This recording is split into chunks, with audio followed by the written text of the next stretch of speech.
Hello and welcome to today's lesson, which is adding and subtracting fractions. So, first of all, I want us to have a little look at this picture here, because I think this really helps us to think about why we can't add fractions with the denominator the same. So, the first thing I'm going to do is I'm going to set these both as halves. Now, when these are both halves, you can clearly see that you've got one half here and another half here, so that when we add these together, we end up with two halves, which is the same as one whole, exactly the same as what we've got here. So, we add those together, we've got two halves, which gives us our one whole. So 2 out of 2, which is equal to 1. Brilliant. So, let's have a look at another example.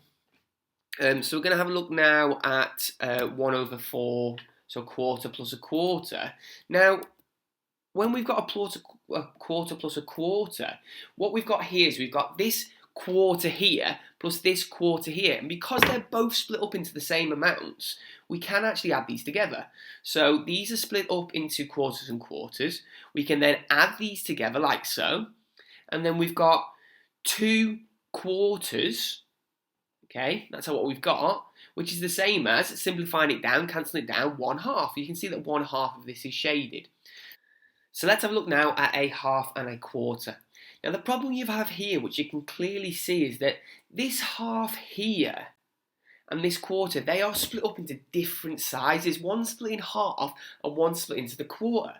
Now, the common mistake here is that people go, well, if I've got 1/2 like this, plus 1/4 like so, then I just add the top and add the bottom. So I've got 2 out of 6, but that doesn't make sense here. I haven't got 2 out of 6, have I, when I add these together? So what you need to do is you need to make sure that the fractions are split into the same amount. And this is called having the same denominator. So if I go on to the next step here, I can see that I can times this half by 2 to get the denominator the same. So I can times by 2, which gives you 2 out of 4. And then once the denominator is the same, then I can add these together. So I've got 2 out of 4 plus 1 out of 4, which is equal to 3 out of 4. And then that's it. That's the question done. So looking at that last example, we can clearly see that we need to make the denominator the same. Okay, so let's have a go at one of these ourselves. So let's get this on our notes. Remember, the only way to learn maths is to do it. So let's get down example 1. And I'm going to start off here with this one. Notice that the denominator is not the same. So 1 over 6 plus 5 over 12. Now, as we know, we need to make sure that the denominator is the same. So you've got to find a number that both 6 and 12 go into. Now, luckily with this one, 6 goes into 12. So all I need to do is I need to times this 1 by 2 and times it by 2 to make the denominator the same. So 2 times 1 is 2. All over 2 times 6 is 12. So I've got 2 over 12 plus 5 over 12. And now because the denominator is the same, I can add these together. So 2 over 12 plus 5 over 12 is equal to 7 over 12, like so. And that's that question. So the next one I've got here is this question here, which says, calculate, this is example 2, 1/2 subtract 1 over 6. Now with this one here, we need to make sure the denominator is the same again. Luckily again, we've got this one here, which means that it goes into 6. So we can make the denominators both 6. All I need to do is change this one here. And I change this one here by timesing by 3 and timesing by 3. Now the reason I'm timesing by 3 here is to make sure that denominator is 6, so it's the same. So 3 times 1 is equal to 3. 3 times 2 is equal to 6. Minus 1 over 6. And it's almost exactly the same, just with subtraction. So I've got 3 over 6, take away 1 over 6, which gives me 2 over 6. 3, 6, take away 1, 6 is 2, 6. Brilliant. So let's have a look now at example 3. Now, I'm going to step this up a little bit here. You might be thinking to yourself, how are we going to step this up? So looking at this question here, we can see that the problem with this is that 2 doesn't go into 3 and 3 doesn't go into 2. So this one here is example 3.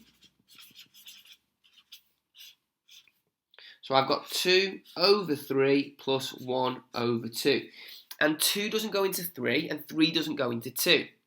So you've got to find a number that both of these go into. So you're trying to find the lowest common multiple of 3 and 2.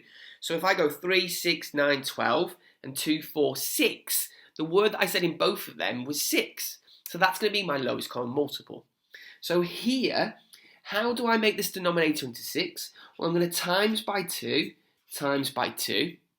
How do I make this denominator into 6? Well, I'm going to times by 3, times by 3.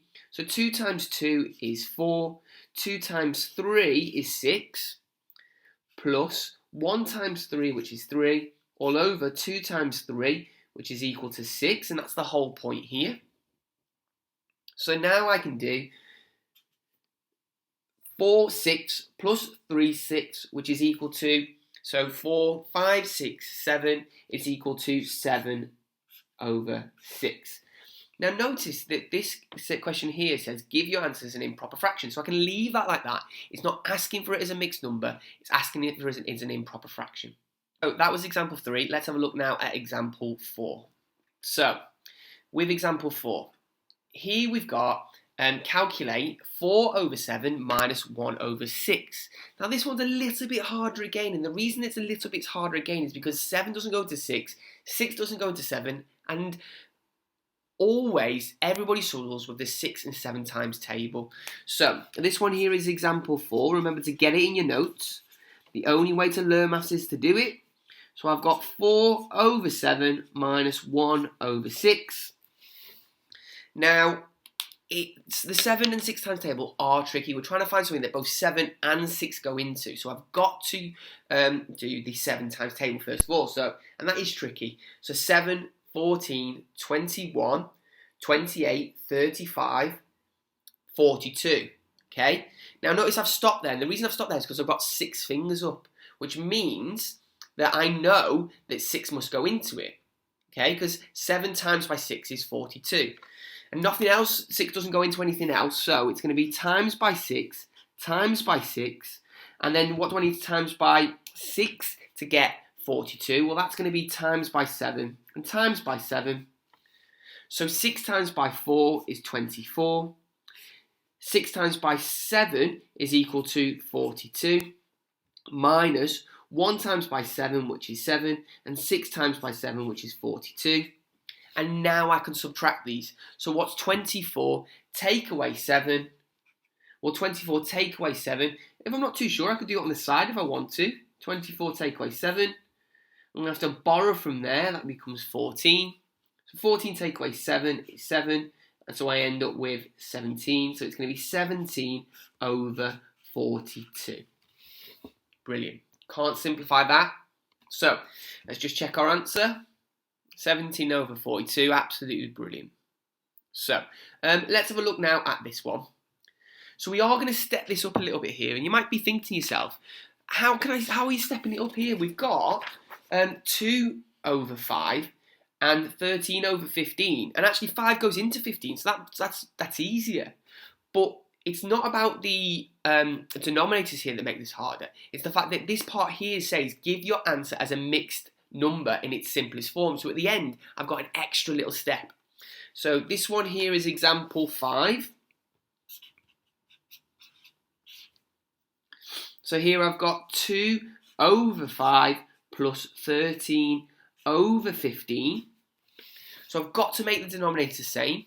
We notice that 5 goes into 15. So how many times? 5, 10, 15, 3 times. So times by 3, times by 3. 3 times by 2 is 6. 3 times by 5 is 15. Plus the 13 over 15. And then I can add these together. So 6 plus 13 is equal to 19 over the 15. 6 fifteenths plus 13 fifteenths is equal to 19 fifteenths. So now we've got this 19 over 15.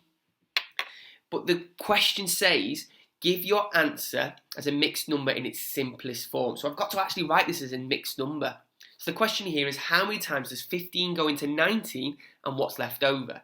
So 15 goes into 19 once, and there's 4 left over from there, because 15, 16, 17, 18, 19. Brilliant. So 1 and 4 over 15. Let's just check that. 1 and 4 over 15. Brilliant. So let's have a go at another one of these. Let's make it a little bit harder again. So calculate 4 over 9 plus 11 over 6. This is example 6. So I've got 9 over 4 plus 11 over 6. So I need to make sure the denominator is the same. You can actually notice here that 4 goes into 12 and 6 goes into 12. So that's what I'm going to make my denominator. So I'm going to times this one by 3 and times this one by 2. So 3 times by 9 is equal to 27.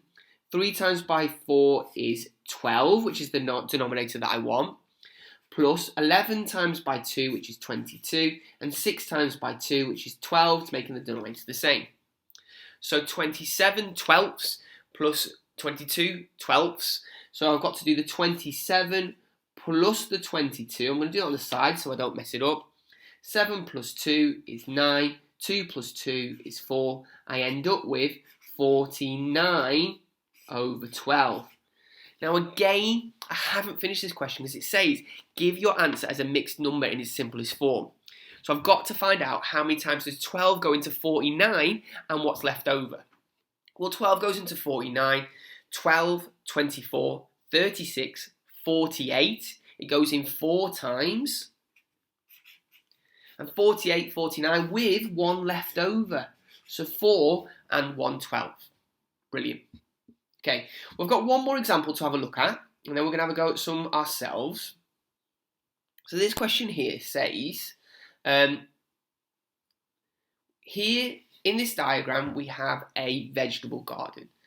It shows the fractions of the garden planted with the potatoes and carrots. The remaining area is planted with carrots. What fraction of the garden is planted with carrots? Now you might be thinking to yourself, what has this got to do with adding fractions? Well, we can clearly see that the fractions are split up into different parts. I'll actually make this a little bit bigger for you so you can see it, just as I'm talking through it. So we can see that in the diagram, our rectangle or garden is split up into different parts, and the potato is 2/3, the cabbage is 1/4. So what I've got to look at here is finding the total area of the potatoes and cabbage. And I'm going to find that total area by adding these two together.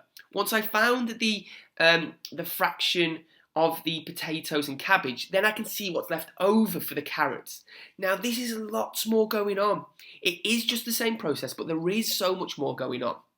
So the first thing I need to do is find the proportion or the fraction of the potatoes and cabbage. And I do that by adding together 2 over 3 plus 1 over 4. This one here is example 7. Remember to make sure you're getting it in your notes, because the only way to learn maths is to do it.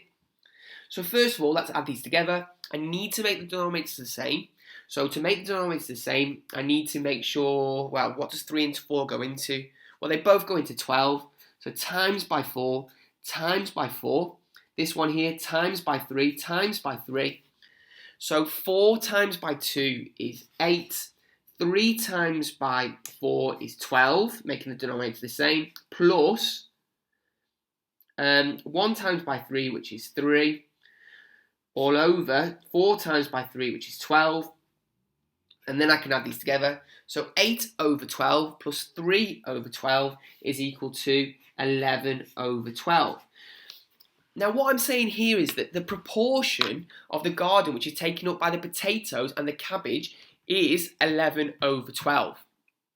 So if I want to find the proportion of the carrots, it's what's left over. Well, if I had a full whole here, it would be 12 out of 12. So what's left over for the carrots? Well, how do I get to 12 out of 12? Well, what's left over for the carrots is 1 out of 12. That's what's left over. That's the fraction which is for the carrots. This is the total fraction for the potatoes and the cabbage. That's why I've added these together. And what is the fraction left over for the carrots? Well, it's going to be 1 out of 12. Now that question is a little bit trickier. The best way to understand these questions is just keep doing them and doing them and doing them and have a go at some more.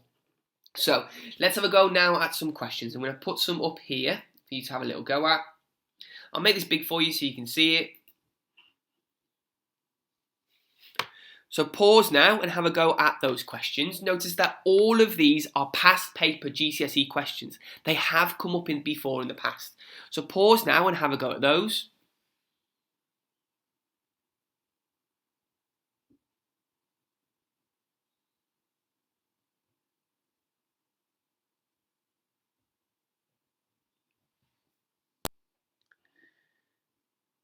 Okay, and I'll put the answers on.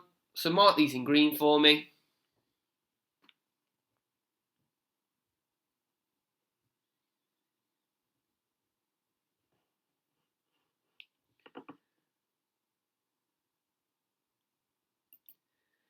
Brilliant. So thank you for watching this lesson, which has been adding and subtracting fractions. Make sure you're having a go at these questions because remember, the only way to learn maths is to do it, and have a lovely day.